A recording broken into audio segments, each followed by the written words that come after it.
बिस्मिल्लाहिर्रहमानिर्रहीम। अस्सलाम वालेकुम रहमतुल्लाहि वबरकातुहू। स्टूडेंट्स आपको इस चैनल पे उर्दू के जो पास्ट पेपर्स हैं, लेक्चरर उर्दू की अगर आपने तैयारी करनी है तो आपको वो पेपर्स मिल जाएंगे। अगर आपको वीडियो अच्छी लगे तो आप चैनल को सब्सक्राइब कर लें ताकि मैं जो भी नई वीडियो बनाऊँ वो आप तक पहुँच सके। शुक्रिया। गालिब के खतूत किसकी किताब है? खलीक अंजम की। मिर्ज़ा मोहम्मद बका नावल का किरदार है उदास नस्लें। हर वक्त का हंसना तुझे बर्बाद न कर दे, तन्हाई के लम्हों में कभी रो भी लिया कर। मोहसन नकवी का।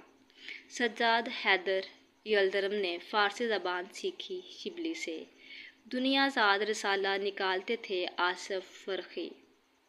जमीयत इकट्ठी करना का मतलब है फ़ौज इकट्ठी करना। मोमन खां मोमन की पहली मसनवी शिकायत सतम। बस्ताने हिकमत दास्तान है फ़कीर मोहम्मद गोया।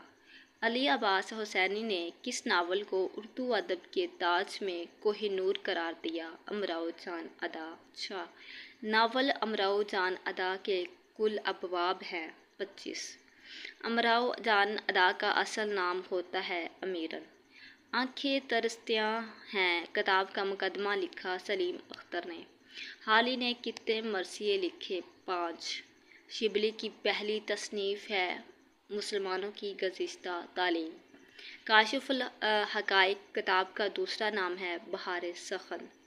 अदबी इस्तिलाहात। आमद। आमद क्या होता है? एहसासात और जज्बात के बेसाख्ता इजहार को आमद कहते हैं। गज़ल की ज़मीन। इससे मुराद गज़ल में काफ़िया, रदीफ़, बहर, वज़न होता है। ठीक है। अफ़ाकियत। अदब जब हदूद से निकलकर अपने ओहद या मुल्क के पढ़ने वालों के अलावा पूरी दुनिया के लोगों को मुतासर करे तो वो अफ़ाकी अदब कहलाएगा। और अदब की यही खुसूसियत अफ़ाकियत कहलाती है। ठीक है, कि अपने मुल्क और अपनी हदूद से निकलकर पूरी दुनिया को मुतासर करे तो अफ़ाकियत कहलाती है।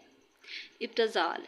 किसी भी कलाम में घटिया, बाज़ारी, पस्त और सूकियाना अल्फाज का इस्तेमाल इब्तज़ाल कहलाता है। अगर किसी कलाम में घटिया, बाज़ारी, पस्त किस तरह के अल्फाज हैं तो इसका इस्तेमाल जो इब्तज़ाल कहलाता है। एजाज़। कम से कम अल्फाज में अगर भरपूर मानी की तरसील हो जाए तो इसे एजाज़ कहते हैं।